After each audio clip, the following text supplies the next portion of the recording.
Hey everyone, I've been in Chamonix for the last couple of days exploring and just getting settled in, but the real excitement starts now. Tash has just arrived in Chamonix and we're about to kick it off together. Let's go!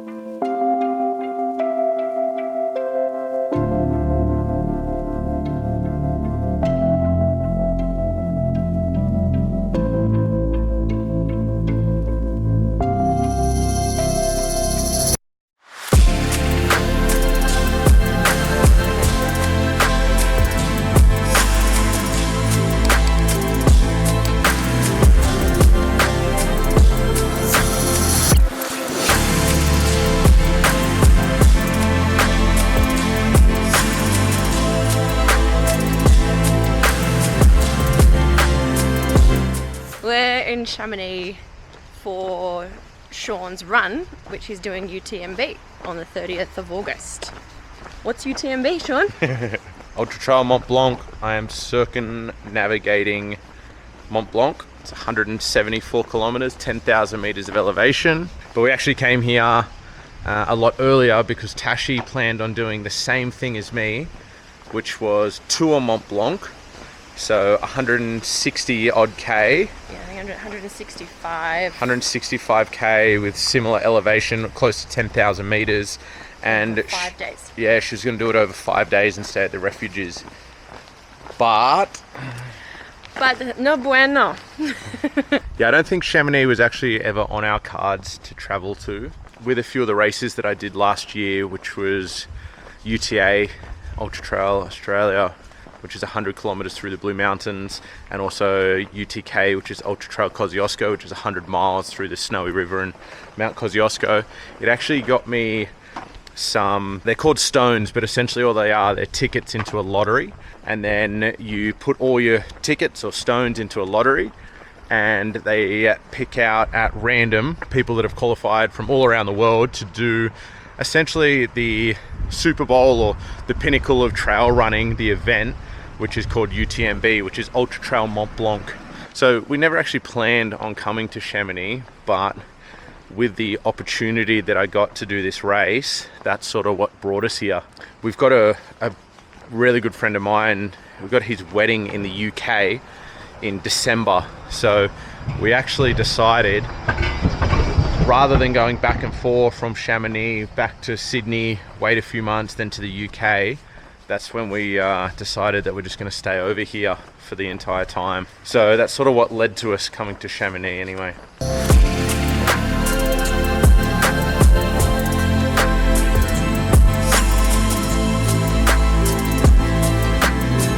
Sean has his first official run with a fair bit of elevation today, so he kicked off from Chamonix and he's coming up to Brevant and then back down 20 odd K. I've gondoled my way up, which was still really hard.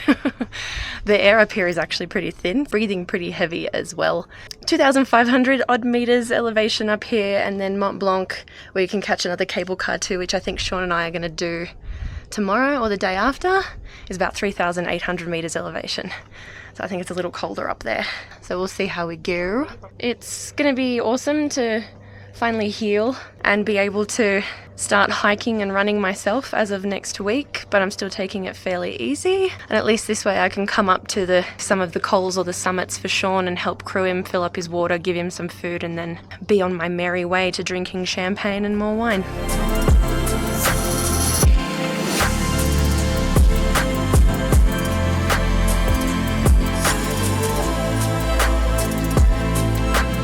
This place is just insane. It just gets prettier and prettier. If anything, it seriously seems like I'm to expect a dragon to fly over one of these mountain tops. This is legit. This is the kingdom of Narnia here. Lots and lots of loose rocks on the trail. Well, at least the 500 meters I've walked so far.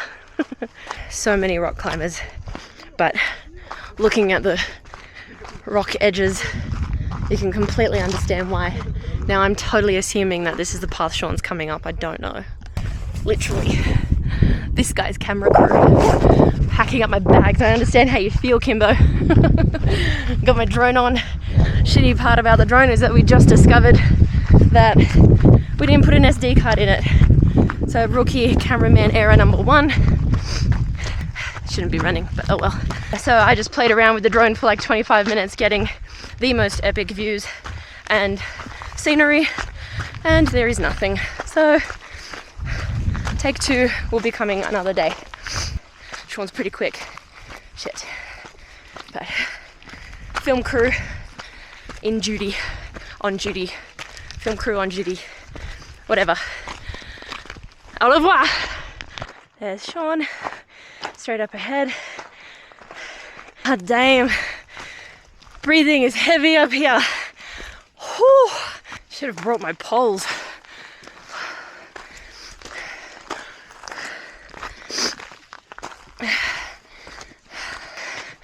Jesus.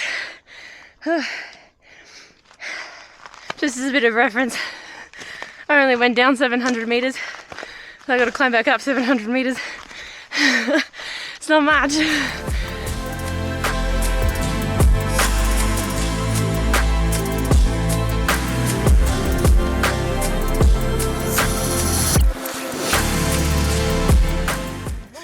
meters.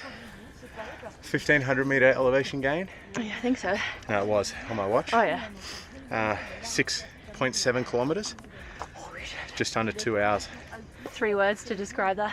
Beautiful switchbacks. Beautiful switchback. Beautiful switch. So many switchbacks. So I just did from our lounge room to the top of Le Brevant. I don't know how to say it. Le Brevant. Le Brevant, which was like from the church. There's a race. It's a vertical kilometer. The fastest, the record for it is 28 minutes. Oh my god. It took me an hour, I think an hour 15 by the time I got to the 1 kilometer vert. And then this was 1500 meters, so 1.5k vertical. Not a single foot, like flat footstep the whole way. Yeah, I don't know about you doing that with a pack on. I think that would have been a test for you. That was scary. I don't think the altitude affected me much. Okay. My legs are hollow, but like my heart rate was normally what it would be. Other than when I was scared, my heart rate went really high. See all the rock climbers? Yeah. All the rock And the climbers. snow cap's still like, I think I can scroll in, but the rock climbers are there at the snow peak. Saw a bunch of, are they deers? Are they mountain goats? Oh, mountain goats. Yeah, there was a bunch of mountain goats. Unbelievable. Amazing. So descent time? Yeah, descent. I'm going this way now. So Down that. yeah, I'm running along that ridge line. Yeah. And then down that side. Amazing. Yeah. Except we forgot to put the SD card into the drone. It's gut wrenching. Yeah. Came up with a Winter Olympian. She does alpine skiing. She's like, there's 3 things that you have to do. One was go to Moody's Coffee, which we've already been. The second one was Shad. Yeah, thanks Shad. The other one was Munchies, which is a restaurant that we got to try, she said. And the other one she said was Prince Albert. I went, excuse me? I said, Prince Albert? And she goes, yeah, the Refugio. Go to Prince Albert. I was like, oh, okay. Do you know what a Prince Albert is? No. What's a Prince Albert? Is that why I'm not reacting?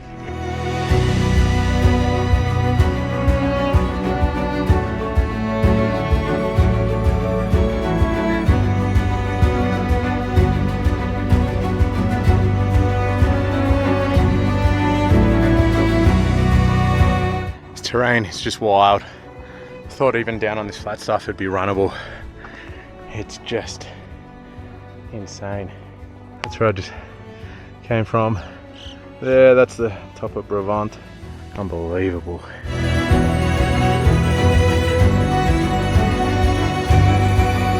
Now I'm at a refuge. Bonjour! Bonjour! Hey! It's just bigger than I could have ever expected. Obviously I knew this was going to be hard and steep and huge, but this is just next level, absolutely next level. Lots of people out, some of them hiking, some of them been out here 10 days, overheard, some running. Some of the trail runners are unbelievably quick, like they're head to toe in Adidas Terex and wearing Canada shirts, and so I don't know who they are, but I hope to God they're just not your average Joe blow, because if they are, I'm in lots of trouble. But here we go, descent down into town, let's go.